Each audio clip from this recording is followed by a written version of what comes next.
ওই প্ল্যানের মধ্যে যাতে কিভাবে বাংলাদেশে চাঁদাবাজি বন্ধ করা যায় ওই প্ল্যানটা যাতে থাকে। এই বর্তমান নির্লজ্জ সরকার শহীদ ওসমান হাদি ভাইয়ের বিচার প্রক্রিয়া নিয়ে কোনো ভিজিবল ক্লিয়ার স্পষ্ট স্টেটমেন্ট জাতির সামনে হাজির করতে পারে নাই। আমরা সবাই একসাথে কাজ করতে চাই। জনাব জিয়াউর রহমান বাংলাদেশে রাষ্ট্র গাঠনিক প্রক্রিয়ায় 19 দফা কর্মসূচি দিয়েছিলেন। বেগম খালেদা জিয়া এখানে কাজ করেছিলেন। স্বৈরাচার এরশাদও এখানে হলো লোকাল গভর্নমেন্টের রিকনস্ট্রাকশনে কাজ করেছেন। এই বর্তমান যে সরকার রয়েছে তারাও কাজ করার জন্য প্রচেষ্টা চালিয়ে যাচ্ছেন। তো যেই বাচ্চাগুলা নিরাপদ সড়কে নেমে এসেছিল রাষ্ট্র মেরামতের জন্য ইনসাফের ভিত্তিতে, যে আমাদের ওসমান হাদি ভাই শহীদ হয়েছিল, এই ইনসাফের সমাজ বিনির্মাণের জন্য, নতুন করে রাষ্ট্রটা বানানোর জন্য 24-এ এতগুলো মানুষ শহীদ হলো। যদি সত্যিকার অর্থে তাদের জীবনকে আমরা ধারণ করি, তাদের প্রতি শ্রদ্ধা পোষণ থাকে, তাহলে কে কোন দল করলে দলাদলি বাদ দিয়ে আমাদের রাষ্ট্র পুনর্গঠন প্রক্রিয়ায় অংশগ্রহণ জরুরি এবং এই নির্বাচনে গণভোটে হাঁকে জয় করে নিয়ে আসা সবার জরুরি। তারেক রহমান দেশে এসে বলেছিলেন ওনার একটি প্ল্যান আছে।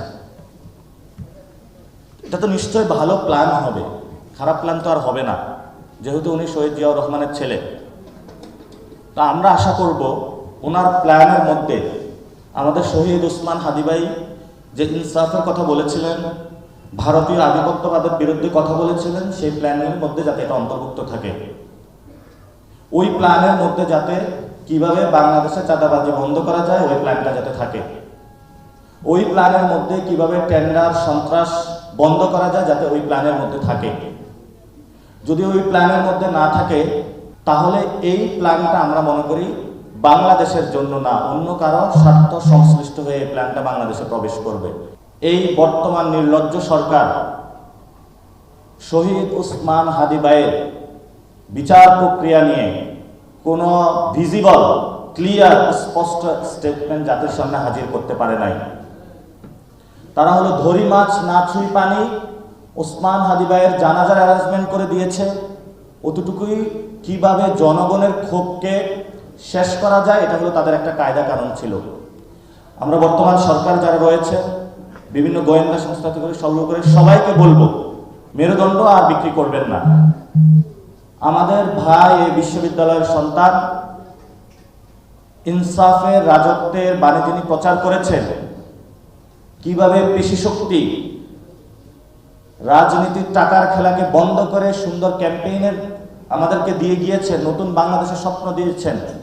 সেই ওসমান হাদি ভাই বিচার আপনারা কবে করবেন, কিভাবে করবেন, সুস্পষ্ট রোড ম্যাপ জাতির সামনে হলো প্রকাশ করুন। ইনকিলাব মঞ্চের ছোট ভাইয়েরা দিনের পর দয়াল মিছিল করে যাচ্ছেন, কষ্ট করে যাচ্ছেন শহীদ ওসমান হাদি ভাইয়ের বিচার চেয়ে। পুরো বাংলাদেশে রব উঠেছে, হাদি হত্যার বিচার চাই, কিন্তু এই ভয়েসগুলো হলো বর্তমান সরকারের কানে পৌঁছেছে না।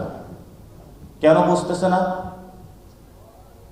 আমরা দ্রুত শহীদ ওসমান হাদি ভাইয়ের বিচারিক যে হত্যাকাণ্ড হয়েছে এটার বিচার চাই এবং আমরা সুষ্ঠু একটি ইলেকশন চাই বাংলাদেশে, এবং গণভোটে যাতে আমরা হায়ের মধ্যে নিয়ে নতুন বাংলাদেশ পুনর্গঠন করতে পারি, যাতে আমাদের চাকরি, শিক্ষা, স্বাস্থ্য, বাণিজ্য থেকে সর্বক্ষেত্রে নতুন একটা ব্যবস্থা প্রচলন করতে পারি।